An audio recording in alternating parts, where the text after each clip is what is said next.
Hi hello പ്രിയപ്പെട്ട ഉദ്യോഗാർത്ഥി സുഹൃത്തുക്കളെ, പുതിയൊരു ക്ലാസ്സിലേക്ക് സ്വാഗതം. ജൂലൈ 2026 ബന്ധപ്പെട്ട ആനുകാലിക വിവരങ്ങളുടെ അവസാനത്തെ ക്ലാസ് ആണ്. നിങ്ങൾക്ക് ഇനി വരുന്ന എല്ലാ തരത്തിലുള്ള എക്സാമിനേഷനും പ്രയോജനം ചെയ്യുന്ന ഒരു ടോപ്പിക്കാണ്. അതുകൊണ്ട് നന്നായിട്ട് കണ്ട് കേട്ട് മനസ്സിലാക്കുക. വില്ലേജ് ഫീൽഡ് അസിസ്റ്റന്റിൻ്റെയൊക്കെ എക്സാമിനേഷൻ വരികയാണ്. ആദ്യഘട്ടം അടുത്ത മാസമാണല്ലേ. അപ്പോൾ അതിനെല്ലാം പ്രയോജനം ചെയ്യുന്ന ഒരു ടോപ്പിക്കാണ് കറണ്ട് അഫേഴ്സ് ജൂലൈ മാസത്തെ. അതുകൊണ്ട് നന്നായിട്ട് കേട്ട് മനസ്സിലാക്കുക. അതുപോലെ ഡിഗ്രി ലെവൽ മെയിൻസ് വരുന്നത്, 10th ലെവൽ മെയിൻസ് വരുന്നത്, ഇതിനെല്ലാം പ്രയോജനം ചെയ്യും. എല്ലാവർക്കും ഒരിക്കൽ കൂടി ക്ലാസ്സിലേക്ക് സ്വാഗതം. നമ്മൾ ഓൾറെഡി ഒരു 3-4 ക്ലാസ് ചെയ്തിട്ടുണ്ട് ജൂലൈയിലെ. അതിൻ്റെ അവസാനത്തെ ക്ലാസ്സാണ്. നമ്മൾ ആദ്യമായിട്ട് മനസ്സിലാക്കാൻ പോകുന്നത് ഡോക്ടർ അനിൽ മേനോനെ കുറിച്ചാണ്. ആരാണ് ഡോക്ടർ അനിൽ മേനോൻ? നിങ്ങൾക്കറിയാം, ബഹിരാകാശത്ത് എത്തുന്ന ആദ്യ മലയാളി വംശജനായ ബഹിരാകാശ യാത്രികനാണ് ഡോക്ടർ അനിൽ മേനോൻ അല്ലേ. ബഹിരാകാശത്ത് എത്തുന്ന ആദ്യ മലയാളി വംശജനായ ബഹിരാകാശ യാത്രികനാണ് ഡോക്ടർ അനിൽ മേനോൻ. അപ്പോൾ ഡോക്ടർ അനിൽ മേനോൻ ബഹിരാകാശ യാത്ര നടത്തുന്ന വാഹനം റഷ്യൻ ബഹിരാകാശ ഏജൻസിയായ റോസ്കോസ്മോസിന്റെ സോയൂസ് MS-29 എന്ന പേടകത്തിലാണ് കസാക്കിസ്ഥാനിലെ ബൈക്കന്നൂറിലെ കോസ്മോഡ്രോമിൽ നിന്ന് യാത്ര നടത്തുന്നത്. അപ്പോൾ കസാക്കിസ്ഥാനിലെ ബൈക്കന്നൂറിലെ കോസ്മോഡ്രോമിൽ നിന്ന് റഷ്യൻ ബഹിരാകാശ ഏജൻസിയായ റോസ്കോസ്മോസിന്റെ സോയൂസ് MS-29 പേടകത്തിലാണ് ബഹിരാകാശ യാത്ര നടത്തുന്നത്. അനിൽ മേനോനോടൊപ്പം സഹയാത്രികർ ഉണ്ട്. അവരുടെ പേര് കൂടി അറിഞ്ഞിരിക്കണം. ആ സഹയാത്രികരുടെ പേരാണ് നിങ്ങൾക്ക് അവിടെ കാണാൻ സാധിക്കുന്നത്. പ്യോത്ർ ദുബ്രോവ് അന്ന കിഗിന എന്നിവരാണ് അനിൽ മേനോനോടൊപ്പം ബഹിരാകാശ യാത്ര സോയൂസ് MS-29 പേടകത്തിൽ യാത്ര നടത്തുന്നത്. അപ്പോൾ ഓർത്തിരിക്കണം, 2026 ജൂലൈ 14 അവർ യാത്ര തിരിച്ചത്. അപ്പോൾ 2026 ജൂലൈ 14 അനിൽ മേനോനും സംഘവും ബഹിരാകാശത്തേക്ക് യാത്ര തിരിച്ചത്. 8 മാസമാണ് ബഹിരാകാശത്ത് അദ്ദേഹം ചിലവിടുന്നത്, അദ്ദേഹവും സഹയാത്രികരും ചിലവിടുന്നത്. അപ്പോൾ ആ പേടകം സോയൂസ് MS-29 ആണ്. ബഹിരാകാശത്തെത്തുന്ന ആദ്യ മലയാളി വംശജനായ ബഹിരാകാശ യാത്രികനാണ് ഡോക്ടർ അനിൽ മേനോൻ. ഇനി നമ്മൾ അടുത്ത പോയിന്റിലേക്ക് പോവുകയാണ്. നമ്മുടെ സംസ്ഥാന സർക്കാർ കേരള ഭാഗ്യക്കുറി വകുപ്പിന്റെ തിരുവോണം വമ്പർ ലോട്ടറിയൊക്കെ വിൽപ്പന നടത്തിക്കൊണ്ടിരിക്കുകയാണ് അല്ലേ. ആ തിരുവോണം വമ്പർ ലോട്ടറിയുടെ പരിഷ്കരിച്ച സമ്മാനത്തുക ഒന്നാം സമ്മാനമായിട്ട് 30 കോടി രൂപയായിട്ടാണ് തീരുമാനിച്ചത്. എത്രയാണ്? 30 കോടി രൂപയായിട്ടാണ് തീരുമാനിച്ച. ടിക്കറ്റ് വില 500 രൂപയാണ്. ടിക്കറ്റ് വില 500 രൂപയാണ്. കേരള സംസ്ഥാന ഭാഗ്യക്കുറി ആരംഭിച്ച വർഷം എന്നാണ് നമ്മൾ ഓൾറെഡി പഠിച്ചതാണ്. ഇപ്പോൾ കേരള സംസ്ഥാന ഭാഗ്യക്കുറി വകുപ്പ് ആരംഭിച്ചത് 1967 എക്സാമിന് ചോദിക്കും.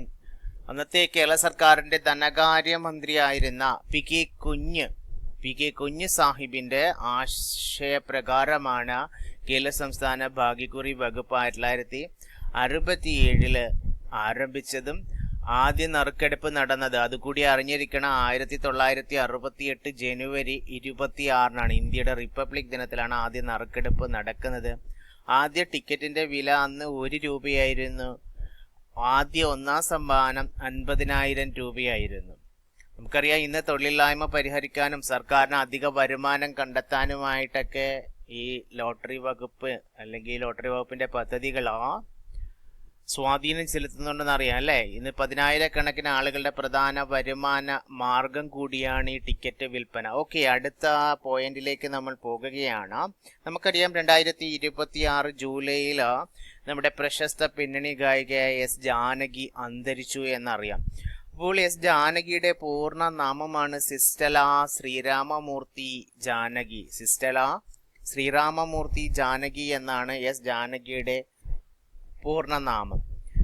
S. ജാനകിയുടെ സംഗീത ജീവിതത്തെക്കുറിച്ച് എസ് ജാനകി ആലാപനത്തിലെ തേനും വയമ്പും എന്ന പുസ്തകം എഴുതിയിരിക്കുന്നത് അഭിലാഷ് പുതുക്കാടാണ്. ആരാണ്? അഭിലാഷ് പുതുക്കാടാണ് എസ് ജാനകി ആലാപനത്തിലെ തേനും വയമ്പും എന്ന പുസ്തകം എഴുതിയിരിക്കുന്നത്. നമ്മളല്ലാതെ തന്നെ കുറേ കാര്യങ്ങൾ എസ് ജാനകിയെ കുറിച്ചൊക്കെ പഠിച്ചിട്ടുണ്ട്, അതൊന്നും ഇപ്പോൾ പറയുന്നില്ല.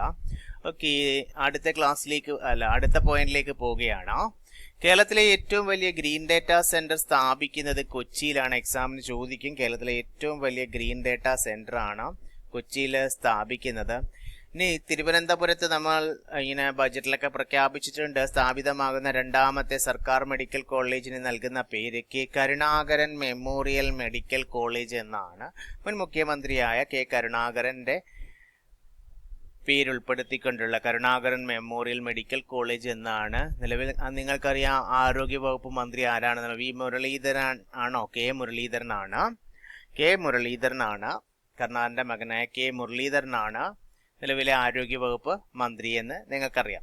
ഓക്കെ, അടുത്തത് 2026 ലോകത്തിലെ ഏറ്റവും മികച്ച കലാ സാംസ്കാരിക നഗരങ്ങളുടെ പട്ടികയിൽ ഇടം നേടിയ ഏക ഇന്ത്യൻ നഗരം ഇമ്പോർട്ടന്റ് ആണ്. എക്സാമിന് ചോദിക്കും. രാജസ്ഥാനിലെ ജയ്പൂർ ആണ്. പിങ്ക് സിറ്റി എന്നറിയപ്പെടുന്ന ജയ്പൂർ ആണ് 2026 ലോകത്തിലെ ഏറ്റവും മികച്ച കലാ സാംസ്കാരിക നഗരങ്ങളുടെ പട്ടികയിൽ ഇടം നേടിയ ഏക ഇന്ത്യൻ നഗരമാണ് രാജസ്ഥാനിലെ ജയ്പൂർ എന്ന് പറയുന്നത്. ഇനി ആംബുലൻസ് സർവീസുകൾക്ക് വേണ്ടി അവയെ വിളിക്കുന്നതിന് വേണ്ടിയിട്ട് രാജ്യം മുഴുവൻ നിലവിൽ വരുന്ന ഒറ്റ നമ്പറാണ് 112 112 എന്ന് പറയുന്ന നമ്പറാണ്. അറിഞ്ഞിരിക്കണം. ഇനി ഓർത്തിരിക്കണം, നമ്മൾ സ്പോർട്സ് വിഭാഗത്തിലേക്ക് പോകുമ്പോൾ വിംബിൾഡൺ വനിതാ സിംഗിൾസ് കിരീടം 2026 എക്സാമിന് ചോദിക്കും. വിംബിൾഡൺ വനിതാ സിംഗിൾസ് കിരീടം നേടിയത് ലിൻഡ നോസ്കോവയാണ്. എന്ത് ചെയ്തത്? 2026 വിംബിൾഡൺ വനിതാ സിംഗിൾസ് കിരീടം നേടിയത്. അപ്പോൾ ഈ 2026 വിംബിൾഡൺ വനിതാ സിംഗിൾസ് കിരീടം ലിൻഡ നോസ്കോവ നേടുമ്പോൾ നേരിട്ടത് എതിരാളി ആരായിരുന്നു? കരോലിന മുഖോവയായിരുന്നു. അതായത് വിംബിൾഡൺ ചരിത്രത്തിൽ ആദ്യമായിട്ടാണ് വനിതാ സിംഗിൾസ് ഫൈനലിൽ രണ്ടുപേരും ചെക്ക് റിപ്പബ്ലിക് താരങ്ങളായിരുന്നു. ആരൊക്കെയാണ്? കിരീടം കരസ്ഥമാക്കിയ ലിൻഡ നോസ്കോവയും റണ്ണറപ്പായ കരോലിന മുഖോവയും. അപ്പോൾ ഓർത്തിരിക്കണം, വിംബിൾഡൺ ചരിത്രത്തിൽ ആദ്യമായാണ് വനിതാ സിംഗിൾസ് ഫൈനലിൽ രണ്ട് ചെക്ക് റിപ്പബ്ലിക് താരങ്ങൾ നേർക്കുനേർ പോരാടിയത്. 21-കാരിയായ ലിൻഡ നോസ്കോവയും കന്നി ഗ്രാൻഡ് സ്ലാം നേട്ടത്തോടെ, കന്നി ഗ്രാൻഡ് സ്ലാം ആണ് ലിൻഡ നോസ്കോവയ്ക്ക് ലഭിക്കുന്നത്. ചരിത്രം കുറിക്കുകയാണ് ചെയ്തത്. ഇനി അതുപോലെ തന്നെ 2026 വിംബിൾഡൺ പുരുഷ സിംഗിൾസ് കിരീടം നേടിയത് ഇറ്റാലിയൻ താരമായ യാനിക് സിന്നറാണ്. നിങ്ങൾക്കറിയാം, യാനിക് സിന്നറുടെ തന്റെ കരിയറിലെ രണ്ടാമത്തെ വിംബിൾഡൺ കിരീടമാണ്. അതും തുടർച്ചയായിട്ട് 2025 2026. അപ്പോൾ 2025 കിരീടം അദ്ദേഹം നിലനിർത്തുകയാണ് ചെയ്തത്. ഫൈനല് ജർമ്മനിയുടെ അലക്സാണ്ടർ സൊറേവിനെയാണ് യാനിക് സിന്നറെ പരാജയപ്പെടുത്തിയത്. 2026 വിംബിൾഡൺ പുരുഷ സിംഗിൾസ് കിരീടം കരസ്ഥമാക്കിയത് ഇറ്റാലിയൻ താരമാണ്. ആര്? യാനിക് സിന്നറാണ്. അറിഞ്ഞിരിക്കണം. ഓക്കെ അല്ലേ? അപ്പൊ 139ാമത് എഡിഷനാണ്. 139ാമത് എഡിഷനിലാണ് യാനിക് സിന്നർ പുരുഷ സിംഗിൾസ് കിരീടവും അതുപോലെ തന്നെ ചെക്ക് റിപ്പബ്ലിക്കിന്റെ ലിൻഡ നോസ്കോവ വനിതാ സിംഗിൾസ് കിരീടവും സ്വന്തമാക്കിയത്. അപ്പൊ 2026 നടന്ന വിംബിൾഡൺ ചാമ്പ്യൻഷിപ്പ് സിംഗിൾസ് കിരീടം ഇറ്റലിയുടെ യാനിക് സിന്നറും പുരുഷ സിംഗിൾസ്, വനിതാ സിംഗിൾസ് ചെക്ക് റിപ്പബ്ലിക്കിന്റെ ലിൻഡ നോസ്കോവയും 139ാമത് എഡിഷനിൽ സ്വന്തമാക്കി. ഓക്കെ അല്ലേ? നമ്മളിനി അടുത്ത പോയിന്റിലേക്ക് നമുക്ക് പോയാലോ? അടുത്ത പോയിന്റ് എന്ന് പറയുമ്പോൾ ഒരു ഒപ്റ്റോസാർ ഉപഗ്രഹത്തെ കുറിച്ചാണ്. ആ ഒപ്റ്റോസാർ ഉപഗ്രഹത്തിന്റെ പേര് ദൃഷ്ടി എന്നാണ്. ഒപ്റ്റോസാർ ഉപഗ്രഹത്തിന്റെ പേര് ഒപ്റ്റോസാർ ഉപഗ്രഹം ദൃഷ്ടി. ശക്തമായ സൗര കൊടുങ്കാറ്റിനെ തുടർന്ന് ആശയവിനിമയം നഷ്ടമായ ലോകത്തിലെ ആദ്യത്തെ ഒപ്റ്റോസാർ ഉപഗ്രഹമാണ് ഏത്? ദൃഷ്ടി. എക്സാമിന് ചോദിക്കാം. എന്താണ്? ഒപ്റ്റോസാർ ഉപഗ്രഹമാണ് ഇത് ദൃഷ്ടി. ശക്തമായ സൗര കൊടുങ്കാറ്റിനെ തുടർന്ന് ആശയവിനിമയം നഷ്ടമായ ലോകത്തിലെ ആദ്യത്തെ ഒപ്റ്റോസാർ ഉപഗ്രഹമാണ് ദൃഷ്ടി. എന്താണ് ഒപ്റ്റോസാർ എന്നത്? ഒപ്റ്റിക്കൽ, അതായത് electro optical imaging synthetic aperture radar, അതായത് SAR. അതാണ് സിന്തറ്റിക് അപ്പർച്ചർ റഡാറിനെയാണ് SAR എന്ന് അറിയപ്പെടുന്നത്. സാങ്കേതിക വിദ്യ, അതായത് optical imaging synthetic aperture radar സാങ്കേതിക വിദ്യയും ഒരേ പ്ലാറ്റ്ഫോമിൽ സംയോജിപ്പിക്കുന്ന ലോകത്തിലെ ആദ്യത്തെ മൾട്ടി സെൻസർ ഭൗമ നിരീക്ഷണ ഉപഗ്രഹ സാങ്കേതിക വിദ്യയാണ് ഒപ്റ്റോസാർ എന്ന് പറയുന്നത്. ഓക്കെയാണല്ലോ. അപ്പോൾ ബാംഗ്ലൂരു ആസ്ഥാനമായി പ്രവർത്തിക്കുന്ന ഗാലക്സൈ എന്ന ഇന്ത്യൻ ബഹിരാകാശ സ്റ്റാർട്ടപ്പ് കമ്പനിയാണ് ഈ അത്യാധുനിക ഉപഗ്രഹം വികസിപ്പിച്ചെടുത്തത്. അങ്ങനെ ഈ സാങ്കേതിക വിദ്യ, ഒപ്റ്റോസാർ സാങ്കേതിക വിദ്യ ഉപയോഗിച്ച് നിർമ്മിച്ചതാണ് ദൃഷ്ടി, അതാ മിഷൻ ദൃഷ്ടി എന്ന ഉപഗ്രഹം. 2026 അല്ലെങ്കിൽ ആ വിക്ഷേപിച്ച മിഷനെയാണ് മിഷൻ ദൃഷ്ടി എന്നറിയപ്പെടുന്നത്. 2026 മെയ് 3 സ്പേസ് എക്സിന്റെ, എലോൺ മസ്കിന്റെ സ്പേസ് എക്സിന്റെ ഫാൽക്കൺ 9 റോക്കറ്റ് വിജയകരമായി വിക്ഷേപിച്ചത് നമ്മൾ ഓൾറെഡി പഠിച്ചതാണ്. അപ്പോൾ ഒപ്റ്റോസാർ സാങ്കേതിക വിദ്യ എന്താണെന്ന് മനസ്സിലായല്ലോ. അതായത് സാധാരണ ഭൗമ നിരീക്ഷണ ഉപഗ്രഹങ്ങൾക്ക് ഒപ്റ്റിക്കൽ ക്യാമറകൾ അല്ലെങ്കിൽ റഡാർ സെൻസറുകൾ എന്നിവയിൽ ഏതെങ്കിലും ഒന്ന് മാത്രമേ ഉണ്ടാവൂ. എന്നാൽ ഒപ്റ്റോസാറിൽ എന്താണ്, ഇവ രണ്ടുമുണ്ട്. ഒപ്റ്റിക്കൽ ക്യാമറയുണ്ട്, റഡാർ സെൻസറും ഉണ്ട്. ഒരേ സമയം ഇവ രണ്ടും എന്ത് ചെയ്യുന്നുണ്ട്? ലഭ്യമാക്കുന്നുണ്ട്. അതാണ് അതിൻ്റെ പ്രത്യേകത എന്ന് പറയുന്നത്. അതുപോലെ തന്നെ AI ആർട്ടിഫിഷ്യൽ ഇന്റലിജൻസ് ഒക്കെ ഉപയോഗിച്ച് രണ്ട് വ്യത്യസ്ത ഡേറ്റകളൊക്കെ കൃത്രിമ ബുദ്ധിയുടെ സഹായത്തോടെ തത്സമയം സംയോജിപ്പിച്ച് ഏത് കാലാവസ്ഥയും ഉയർന്ന ഗുണനിലവാരമുള്ള ഭൗമചിത്രങ്ങളൊക്കെ നൽകാൻ ഈ ഒപ്റ്റോസാറിന് സാധിച്ചിരുന്നു. അപ്പോൾ ഈ സൗര കൊടുങ്കാറ്റിനെ കൊണ്ട്, സൂര്യനിൽ നിന്നുള്ള കൊടുങ്കാറ്റ് കാരണം ആശയവിനിമയം നഷ്ടമായ ആ ലോകത്തിലെ ആദ്യത്തെ ഒപ്റ്റോസാർ ഉപഗ്രഹമാണ് ദൃഷ്ടി എന്ന് പറയുന്നത്. അപ്പോൾ ബാംഗ്ലൂരു ആസ്ഥാനമായ ഗാലക്സി ഐ എന്ന സ്പേസ് സ്റ്റാർട്ടപ്പ് കമ്പനിയാണ് ഈ ഉപഗ്രഹം നിർമ്മിച്ചതെന്ന് നിങ്ങൾക്ക് അറിയാം. ഇനി അടുത്ത പോയിന്റിലേക്ക് പോകുമ്പോൾ ഒരു ശലഭത്തിന്റെ പേരാണ്, ചിത്രശലഭത്തിന്റെ പേരാണ് ചന്ദനത്തോഴി. പശ്ചിമഘട്ടത്തിൽ ഉൾപ്പെടുന്ന ഇടുക്കിയിലെ മറയൂർ ചന്ദനക്കാടുകളിൽ നിന്നും കണ്ടെത്തിയ പുതിയ നിശാശലഭമാണ് ചന്ദനത്തോഴി, അൻഡാറാം ഇടുക്കി എന്ന പേരിൽ അറിയപ്പെടുന്നത്. ഇനി 2026 8ാമത് ഖേലോ ഇന്ത്യ യൂത്ത് ഗെയിംസിന് വേദിയാകുന്നത് തെലങ്കാനയാണ്. 2026 8ാമത് ഖേലോ ഇന്ത്യ യൂത്ത് ഗെയിംസിന് വേദിയാകുന്നത്. ഇപ്പോൾ നമ്മൾ തൊട്ടു മുമ്പ് 2026 വിംബിൾഡൺ പുരുഷ ടൂർണമെന്റിനെ കുറിച്ചൊക്കെ പഠിച്ചു. ആ പുരുഷ സിംഗിൾസിൽ ഏറ്റവും കൂടുതൽ മത്സരങ്ങൾ വിജയിച്ച താരം ഓർത്തിരിക്കണം, നൊവാക് ജോക്കോവിച്ച് ആണ് ഏറ്റവും കൂടുതൽ മത്സരങ്ങൾ വിജയിച്ച താരം എന്ന റെക്കോർഡ് സ്വന്തമാക്കിയത് നൊവാക് ജോക്കോവിച്ച് ആണ്. നൊവാക് ജോക്കോവിച്ച് സെർബിയൻ താരമാണ്. നമുക്കറിയാം ഫൈനലിൽ പക്ഷേ വിജയിച്ചത് അലക്സാണ്ടർ സെറവിനെ പരാജയപ്പെടുത്തി ജാനി സിന്നറാണെന്ന് പഠിച്ചു. പക്ഷേ വിംബിൾഡണിലെ ചരിത്രത്തിലെ പുരുഷ സിംഗിൾസിലെ ഏറ്റവും കൂടുതൽ മത്സരങ്ങൾ വിജയിച്ച താരം എന്ന റെക്കോർഡ് സ്വന്തമാക്കിയ സെർബിയൻ താരമായ നൊവാക് ജോക്കോവിച്ച് ആണ്. അതറിഞ്ഞിരിക്കണം. അടുത്ത പോയിന്റ്, 9ാമത് ഉപഭോക്തൃ സംരക്ഷണ സമ്മേളനത്തിന് അധ്യക്ഷത വഹിക്കുന്നത് നമ്മുടെ ഇന്ത്യയാണ്. ഉപഭോക്തൃ സംരക്ഷണ സമ്മേളനത്തിന് അധ്യക്ഷത വഹിക്കുന്നത്. അടുത്തത് ICC വനിതാ T20 ലോകകപ്പ് 2026 വേദിയാകുന്നത് ഇംഗ്ലണ്ടാണ്. 10ാമത് ICC വനിതാ T20 ലോകകപ്പാണ് 2026 നടക്കുന്നത്. ഇംഗ്ലണ്ടാണ് വേദിയാകുന്നത്.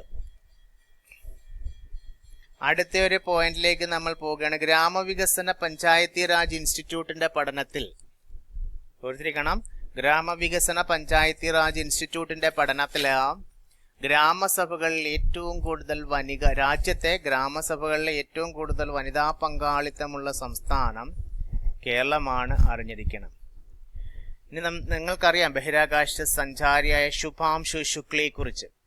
അപ്പോൾ ഈ ശുഭാംശു ശുക്ലയുടെ ഓർമ്മക്കുറിപ്പാണ് ദ സെക്കൻഡ് ഓർബിറ്റ്. എക്സാമിന് ചോദിക്കും ദ സെക്കൻഡ് ഓർബിറ്റ് എന്ന ഓർമ്മക്കുറിപ്പിന്റെ രചയിതാവ് ആയ ബഹിരാകാശ സഞ്ചാരിയാണ് Shubhanshu Shukla. The second orbit belief of a man dreams of 1.4 billion hearts എന്നാണ് അദ്ദേഹത്തിന്റെ ഓർമ്മക്കുറിപ്പ്.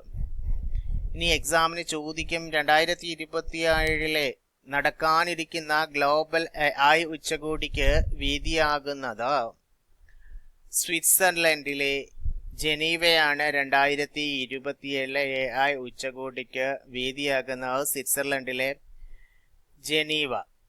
ഓർത്തിരിക്കണം. അപ്പോൾ 2026 AI ഉച്ചകോടി എവിടെയായിരുന്നു?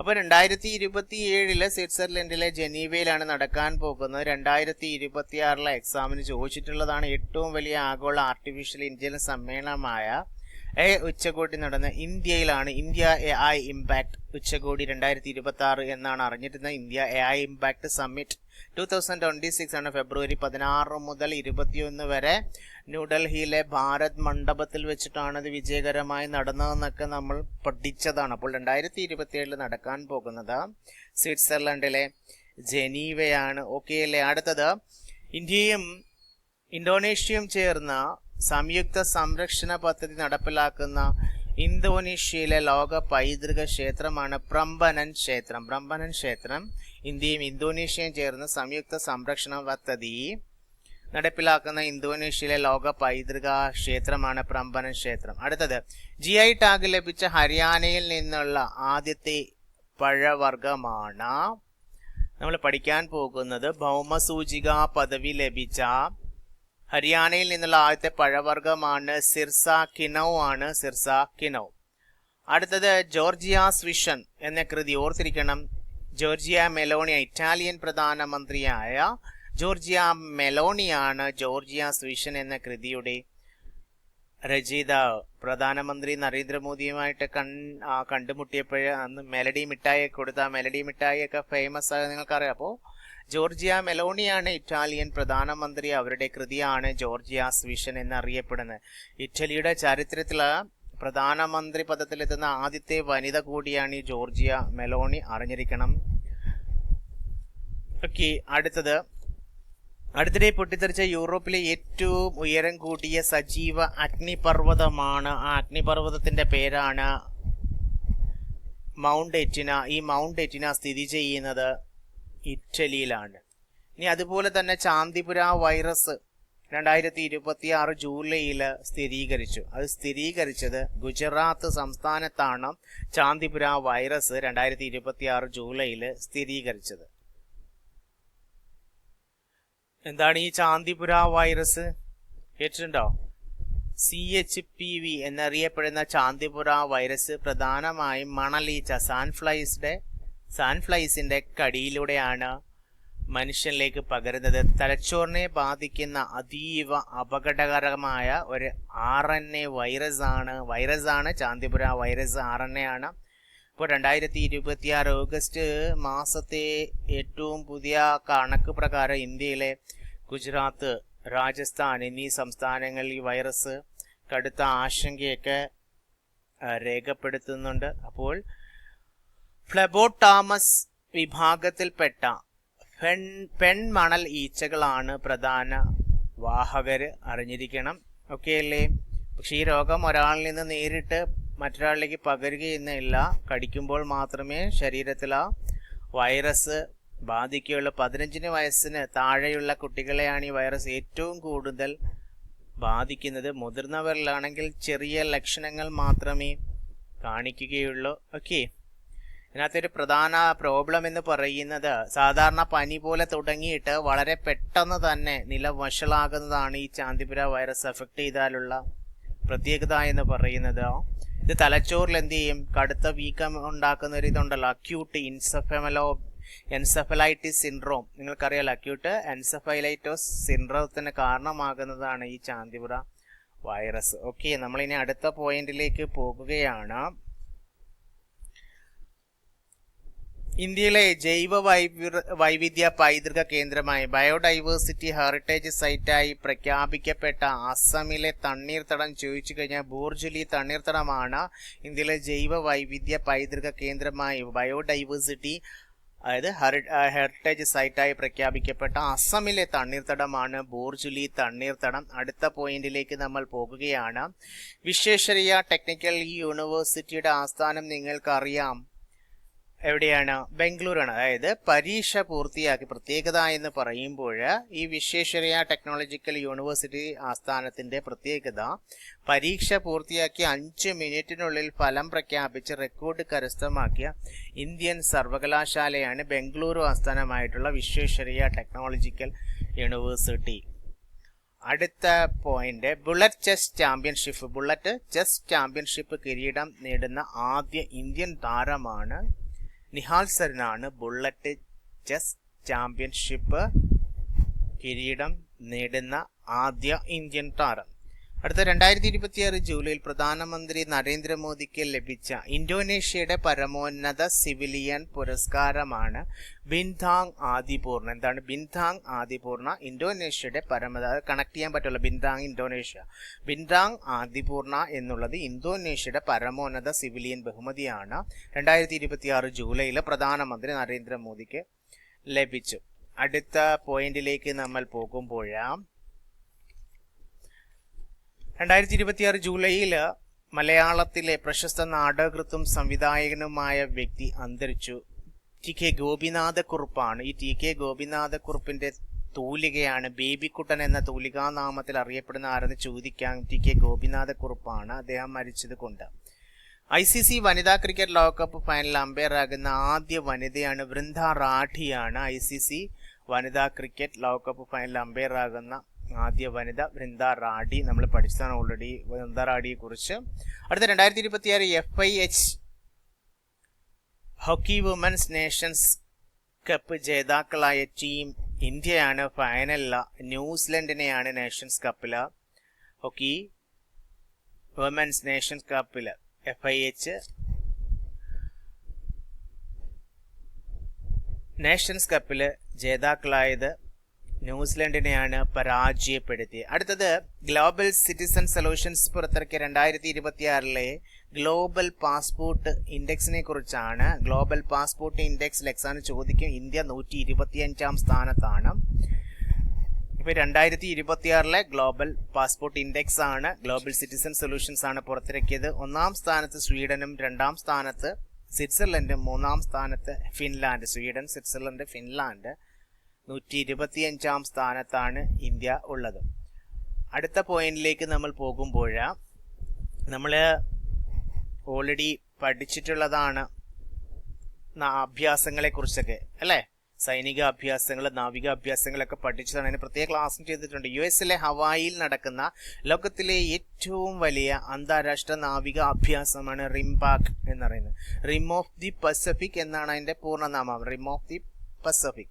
ഈ റിംപാക് 2026 പങ്കെടുക്കുന്ന ഇന്ത്യയുടെ അത്യാധുനിക സമുദ്ര നിരീക്ഷണ വിമാനമാണ് ബോയിങ് PBI.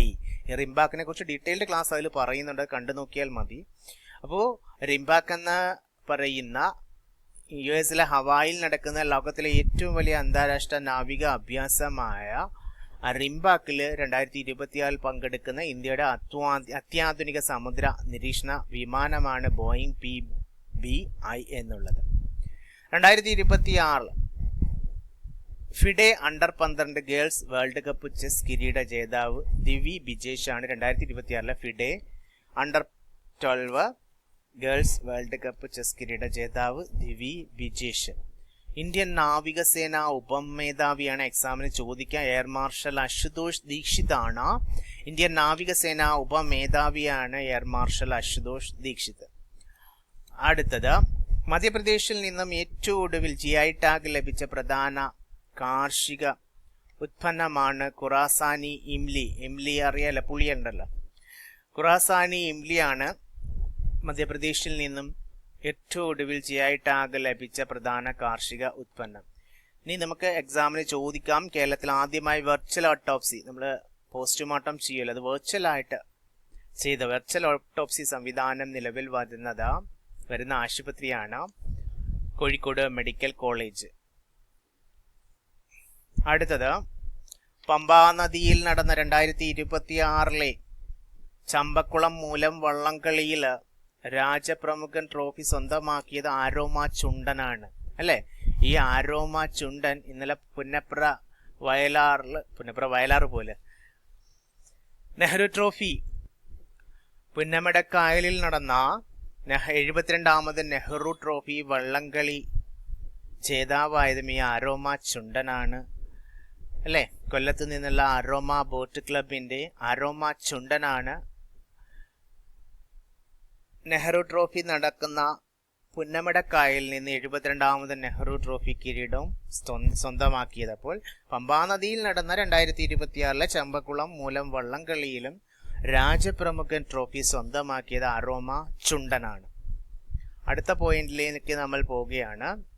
എക്സാമിന് ചോദിക്കും, ഇത് മുമ്പ് ഓൾറെഡി പഠിച്ചിട്ടുള്ളതാണ്.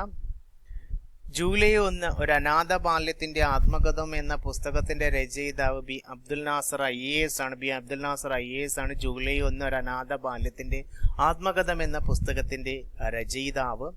ഇനി 2026 പുറത്തുവിട്ട ഗ്ലോബൽ സ്റ്റാർട്ടപ്പ് എക്കോസിസ്റ്റം റിപ്പോർട്ടിൽ ഒന്നാമതുള്ള നഗരം സിലിക്കൺ വാലിയാണ്. 2ാം സ്ഥാനത്ത് ന്യൂയോർക്ക്, 3ാം സ്ഥാനത്ത് ലണ്ടൻ.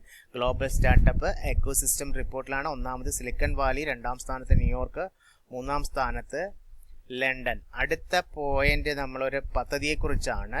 ജുവനൈൽ ജസ്റ്റിസ് ബോർഡ് ആവിഷ്കരിച്ച പദ്ധതിയാണ്. 6 വയസ്സിനും 10 വയസ്സിനും ഇടയിലുള്ള കുട്ടികളുടെ ശാരീരിക, മാനസിക, വൈകാര്യ വളർച്ച ലക്ഷ്യമിട്ട് ഓർത്തിരിക്കണം. ജുവനൈൽ ജസ്റ്റിസ് ബോർഡ് ആരംഭിച്ച പദ്ധതിയാണ് വിത്ത് എന്ന് പറയുന്നത്. ഇതിന്റെ സന്ദേശം ഒരുമിച്ച് പഠിക്കൂ, ഒരുമിച്ച് വളരൂ, ഭാവിയിലെ ഉത്തരവാദിത്തമുള്ള പൗരരാകൂ എന്നതാണ് ഈ വിത്ത് എന്ന് പറയുന്ന ജുവനൈൽ ജസ്റ്റിസ് ബോർഡ് ആരംഭിച്ച പദ്ധതിയുടെ ലക്ഷ്യമെന്ന് പറയുന്ന 6 വയസ്സിനും 10 വയസ്സിനും ഇടയിലുള്ള കുട്ടികളുടെ ശാരീരിക, മാനസിക വളർച്ച ലക്ഷ്യമിട്ടാണ് ഇതിന്റെ സന്ദേശം. ഒരുമിച്ച് പഠിക്കൂ, ഒരുമിച്ച് വളരൂ, ഭാവിയിലെ ഉത്തരവാദിത്തമുള്ള പൗരരാകൂ എന്നുള്ളതാണ് ഈ പദ്ധതിയുടെ ലക്ഷ്യം. ഇനി അടുത്ത പോയിന്റിലേക്ക് നമ്മൾ പോവുകയാണ്. കാലിക്കറ്റ് സർവകലാശാലയുടെ ഓണററി ഡിലിറ്റ് ലഭിച്ച ചലച്ചിത്ര സംവിധായകൻ സത്യൻ അന്തിക്കാടാണ്. ഇനി അതുപോലെ തന്നെ നമുക്കറിയാം, ഇറാന്റെ പരമോന്നത നേതാവായ ആയത്തുള്ള അലി ഖമനിയൊക്കെ കൊല്ലപ്പെട്ടു എന്നറിയാം. അദ്ദേഹത്തിന്റെ ഭൗതിക ശരീരം അടക്കം ചെയ്തത് മഷ്ഹദിലാണ്. ഇമാം റിസ മസ്ജിദിലെ മഷ്ഹദിലാണ് അടക്കം ചെയ്തത്. ആരുടെയാണ് ഭൗതിക ശരീരം? ആയത്തുള്ള അലി ഖമനയുടെ. ഇറാന്റെ വടക്ക് കിഴക്കൻ ഭാഗത്ത് റസാവി ഖൊറാസാൻ പ്രവിശ്യയിലാണ് ചരിത്ര പ്രസിദ്ധമായ ഈ മഷ്ഹദ് എന്ന് പറയുന്ന നഗരം. മഷ്ഹദിലെ ഇമാം റിസ മസ്ജിദിലാണ് ഭൗതിക ശരീരം അടക്കം ചെയ്തത് അല്ലെ. ഇനി അടുത്ത പോയിന്റിലേക്ക് പോവുകയാണ്. ഇന്ത്യൻ നാവികസേന പങ്കെടുത്ത പരിശീലന കപ്പലാണ് INS സുദർശൻ. അതായത് അമേരിക്കൻ സ്വാതന്ത്ര്യ ദിനം നമ്മൾ പഠിച്ചിരുന്നു. അതിന്റെ 250ാമത് വാർഷികത്തോടനുബന്ധിച്ച് ഹഡ്സൺ നദിയിൽ നടന്ന പ്രമുഖ കപ്പൽ പ്രദർശനത്തിൽ പങ്കെടുത്ത ഇന്ത്യൻ നാവികസേനയുടെ പരിശീലന കപ്പലാണ് INS സുദർശനി. ഓൾറെഡി അമേരിക്കൻ സ്വാതന്ത്ര്യ സമരവും അതുപോലെ തന്നെ 250ാം വാർഷികം എന്നാണ് കൊണ്ടാടിയെന്നൊക്കെ നമ്മൾ പഠിച്ചിരുന്നു അല്ലേ. അപ്പോൾ ഇനി അടുത്തത് ലാസ്റ്റ് പോയിന്റ് ആണ്. റിലയൻസ് ഇൻഡസ്ട്രീസ് ലിമിറ്റഡിന്റെ സഹകരണത്തോടെ മെറ്റയുടെ ആദ്യത്തെ AI ഡേറ്റാ സെന്റർ ആരംഭിക്കുന്നത് ഗുജറാത്തിലെ ജാംനഗറിലാണ്. അറിഞ്ഞിരിക്കുന്ന എക്സാമിന് ചോദിക്കും, ഗുജറാത്തിലെ ജാംനഗർ. അപ്പോൾ കൂട്ടുകാരെ, നമ്മൾ 2026 ജൂലൈ ആയിട്ട് ബന്ധപ്പെട്ട എല്ലാ കറണ്ട് അഫേഴ്സും മനസ്സിലാക്കിയിട്ടുണ്ട്. ഇനി വരുന്ന എല്ലാ തരത്തിലുള്ള എക്സാമിന് ഇത് പ്രയോജനം ചെയ്യും. അപ്പോൾ ജൂലൈയിലെ കറണ്ട് അഫേഴ്സ് അവസാനിച്ചിരിക്കുകയാണ്. ഓഗസ്റ്റിലെ കറണ്ട് അഫേഴ്സ് ഉടൻ തന്നെ അപ്ലോഡ് ചെയ്യുന്നതാണ്. അതിനോടൊപ്പം തന്നെ നമുക്ക് വില്ലേജ് ഫീൽഡ് അസിസ്റ്റന്റിന്റെ മറ്റ് പ്രധാനപ്പെട്ട വസ്തുതകൾ ഉൾപ്പെടുത്തിയിട്ടുള്ള എക്സാം ഓറിയന്റഡ് ആയിട്ടുള്ള ക്ലാസ് ആരംഭിക്കുകയാണ്. ഇന്ന് തന്നെ ആരംഭിക്കും. അപ്പോൾ എല്ലാവർക്കും നല്ലൊരു വിജയം ആശംസിച്ചുകൊണ്ട് നന്നായിട്ട് പഠിക്കാൻ കഴിയട്ടെ എന്ന് ആശംസിച്ചുകൊണ്ട് ഇന്നത്തെ ക്ലാസ് അവസാനിപ്പിക്കുകയാണ്.